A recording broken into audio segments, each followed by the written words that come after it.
네, 오늘도 김흥태 오후장 공략주 시작해보도록 하겠습니다. MBN골드 김흥태 매니저와 함께할게요. 어서 오세요. 네, 안녕하세요.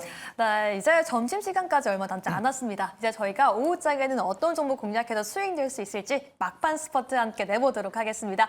일단 저희가 포트에 담았던 종목 리뷰부터 한번 시작해보려고 하는데요. 그 첫 번째 종목이 놀랍습니다. 어제 이 시간 이 자리에서 담았던 종목이었고요. 한선 엔지니어링인데 32% 수익을 내고 있어요. 네, 맞습니다. 어제 또 시간에서 상한가를 기록을 하면서 오늘 네. 장중에 20%가 넘게 급등을 했습니다. 오늘 갭을 뛰어넘으면서 올라왔기 때문에 충분히 추가 상승세기에 나올 거라고 보여지고요.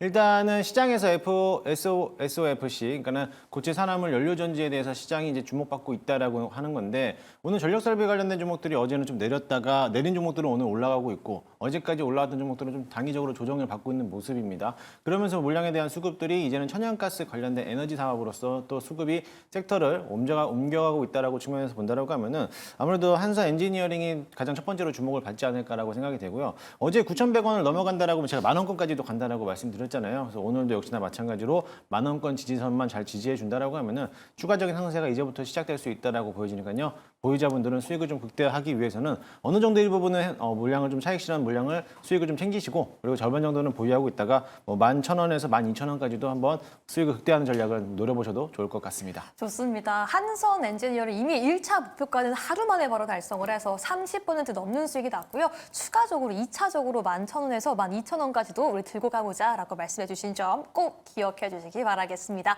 두 번째 종목도 한번 넘어가 보죠. 역시나 전력 관련주 비츠로테크가요. 4월 15일 날 매수했는데 벌써 30% 수익이 넘어가고 있어요. 네, 맞습니다. 비츠로테크도 원전 관련된 기업이라도 하고 있고 또 네. 전력 설비 변압기를 제조하는 업체이기도 한데 어제 비츠로테크가 뉴스가 하나 나왔는데 이제 북미의 1위 발전 기업인 제너럴하고에 대한 이제 공급적인 내용을 체결하고 있다라는 소식들 때문에 어제 강한 흐름을 보였어요. 그러면서 어제 20% 넘게 급등을 했는데 마찬가지로 후발주 종목들이 이제 막 상승 탄력을 받기 시작을 했고 어제 강했던 종목들이 오늘은 좀 다소 조정받고 있는 모습이다라고 보시면 될 것 같아요. 역시나 마찬가지로 생명전기가 같은 맥락으로 올라왔거든요. 그와 같은 업종으로서 또 한번 동일하게 또 올라갈 수 있으니까요. 아직은 좀 더 보유하고 홀딩하자라고 말씀드리고 싶고요. 만약에 이절을 잡는다라고 하면 1,500원에서 10,000원 정도만 이탈하지 않는다라고 하면요. 2차적인 파동이 나올 수 있으니까는 전력 설비 관련된 종목들은 아직은 매도할 자리가 아니다라고 보시면 될 것 같습니다. 네, 전력 설비 관련주 보유하고 계신다면 꼭 붙들어 매시길 바라겠고요. 저희는 두산 에너빌리티도 보유하고 있습니다. 4월 25일 날 매수 후에 현재 11% 수익 나고 있는데요. 어떻게 봐야 될까요? 네, 원전 관련된 종목들도 계속적으로 이슈가 나오고 있어요. 이제 7월 달이 되면은 체코에 대한 이제 원전 수주에 대한 기대감을 좀 가지고 있는데 이게 30조 원에 대한 막대한 규모다 보니까는요. 아무래도 좀 기대감을 가지고 있고요. 원전 관련된 종목들도 전력 설비에 대한 다음 타자 에너지 쪽으로도 수급이 몰릴 가능성이 있기 때문에 제가 두산 에너빌리티 같은 경우는 워낙에도 정책적인 모멘텀도 남아 있고 무거운 종목이라고 소개를 해드리면서 좀 중장기적으로 보유하자라고 하면서 목표가를 21,000원까지 높게 잡았어요. 그렇기 때문에 지금 자리 당연히 홀딩할 수 있는 자리고요. 제가 오늘 자리에서 별로 이렇게 올라오지 않았는데도 리뷰해드린 이유는 지금 자리에서 두산 에너빌리티는 신규 매수도 가능하다라고 보여지니까요. 충분히 그 점을 참고하시면서 좀 중장기적으로 보유하실 만한 분들은 꼭 한번 참고하시면 좋을 것 같습니다. 네, 두산 에너빌리티 리뷰까지 함께 체크해봤고요. 이 종목까지만 한 번 더 보도록 하겠습니다. 금양 그린파워가 5월 3일 날 매수했는데 현재 13% 수익 이어가고 있어요. 네. 금양 그린파워가 오늘 장중에 오전장에 급등을 했습니다. 네. 목표가가 17,500원인데 200원이 좀 모자르는 해서 조금 아쉬운 부분이 있습니다만 네. 그래도 어쨌든 간에 이제 이런 신재생에너지 사업에 대한 태양광, 풍력 에너지 사업들도 마찬가지로 지금 워낙에 또 인프라 자체가 시장에서 주목을 받는 테마들이 전력 공급에 대한 여러 업종인데 그런 업종에서 신재생도 빠질 수가 없는 모습이죠. 그렇기 때문에 당연히 신재생 관련된 종목들은 내 포트에는 한 종목 정도는 담아내도 될 거라고 보여주고요. 금양 그린파워도 마찬가지로 이런 풍력, 태양광, ESS 전력 설비 관련돼서도 충분히 수혜를 받는 종목들이고 이제만 박스권 상단을 돌파했으니까요. 충분히 목표가까지 홀딩하자라는 의견 드리도록 하겠습니다. 좋습니다. 이 리뷰 종목처럼 하루 만에 급등 나오는 종목들, 시장에서 정말 트렌디함을 정확하게 짚어내는 종목들 궁금하시다면 끝까지 종목들 함께 체크해 주시기 바라겠습니다. 그럼 첫 번째 오늘의 공략주 함께 공개해 보시죠.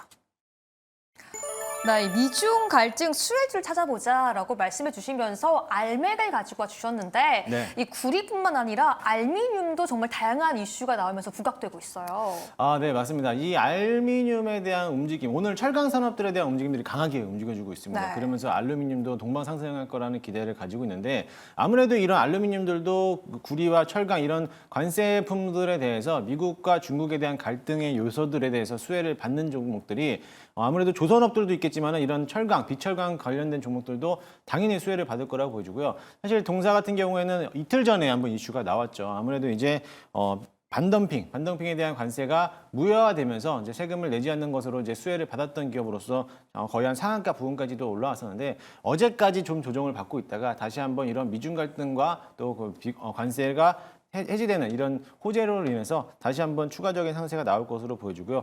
상장하고 나서부터 지금 줄곧 조정받고 있다가 이제 막 상승 파동이 나오기 시작을 했습니다. 물론 알루미늄 관련된 수혜도 주기도 하지만 자동차 부품 업종에서도 실적이 좋게 나오고 있기 때문에 거기에서 기대를 한다라고 하면은 충분히 지금 자리도 매수가 가능할 거라고 보여집니다. 현재가 47,900원 정도 가고 있는데요. 현재가 매수 한번 편입을 해보도록 할 거고요. 1차 목표가는 좀 짧게 51,000원까지 보도록 하겠습니다. 51,000원에 대한 매물벽만 소화해서 올린다라고 하면은 그 이상까지도 갈 수 있으니까요. 그 점을 참고하시고 1차 목표가 51,000원, 손절가 라인은 42,000원 잡고 대응하도록 하겠습니다. 좋습니다. 첫 번째 종목은요. 지금 알미늄 관련주로 알맥 가지고 와주셨습니다. 단순히 알미늄 사업만 영위하는 게 아니라 전장 부품까지 사업을 함께 영위하고 있기 때문에 함께 수혜를 기대할 수 있다라고 말씀해 주셨기 때문에요. 오늘 오후장 공략주로 여러분 꼭 함께 체크해 주시기 바라겠습니다. 그럼 두 번째로는 어떤 종목 볼 수 있을지 함께 두 번째 공략주 열어보시죠.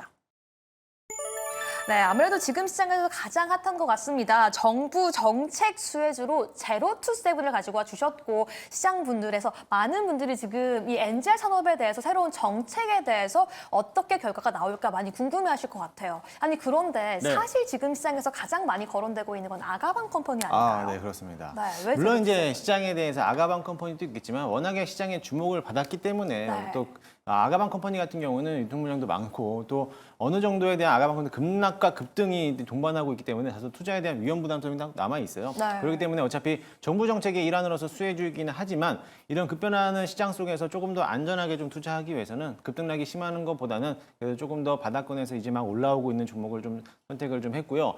물론 이제 아가방 컴퍼니도 좋고 뭐 꿈비라든지 뭐 여러 가지 종목들도 있겠지만은 제도세분들도 역시나 마찬가지로 이제 육아 관련된 용품 사업을 하고 있다 보니까는 아가방 컴퍼니가 올라갔을 때 후발주로서 같이 따라갈 수 있는 네. 기업이기도 하니까는요. 그 점을 좀 참고해서 보시면 좋을 것 같습니다.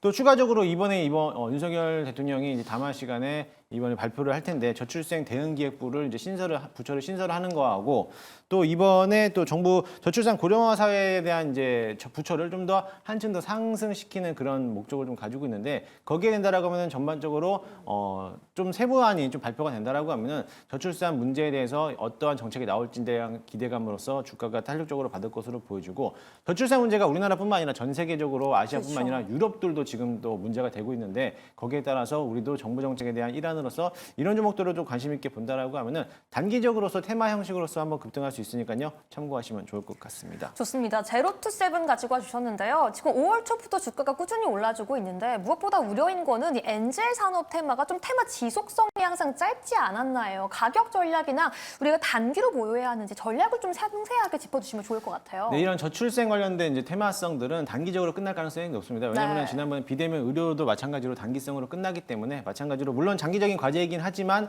시장에서는 테마로 보기 때문에 단발성으로 좀 보시면 좋을 것으로 보여지고요. 만약에 현재가 6,160원에 매수를 편입을 하도록 하겠습니다. 그렇게 된다라고 하면은 1차 목표가는 직전 고점을 벗어나는 7,000원까지 보도록 할 거고요. 7,000원만 터치만 한다라고 하면은 매물벽들을 다시 자연스럽게 소화하기 위해서 추가적인 상승세도 남아 있으니까요. 그 점을 좀 참고하시고 손절 라인은 5,700원 잡고 대응하도록 하겠습니다. 좋습니다. 오늘의 두 번째 공략주까지 함께가 공개가 되었고요. 계속해서 매니저님과 함께 공부하고 싶다면 몇 시에 함께 할 수 있을까요? 네, 오늘은요 저녁 10시에 너튜브를 통해서 무료 방송을 진행할 예정입니다. 정부 정책에 대한 종목들과 또 시장에 대한 분석, 다음 이번 5월 달에는 어떤 섹터들에 대한 움직임이 강하게 움직일지에 대해서 설명을 해드리도록 할 테니까요. 잠시 후 저녁 10시에 너튜브 김웅태를 검색하시고 많이들 참여해 주시기 바라겠습니다. 좋습니다. 오늘도 김흥태 매니저님과 함께 두 가지 공략주 함께 알아봤으니까요. 꼭 함께 해주시기 바라겠습니다. 오늘도 매니저님과 함께 해봤습니다. 감사합니다.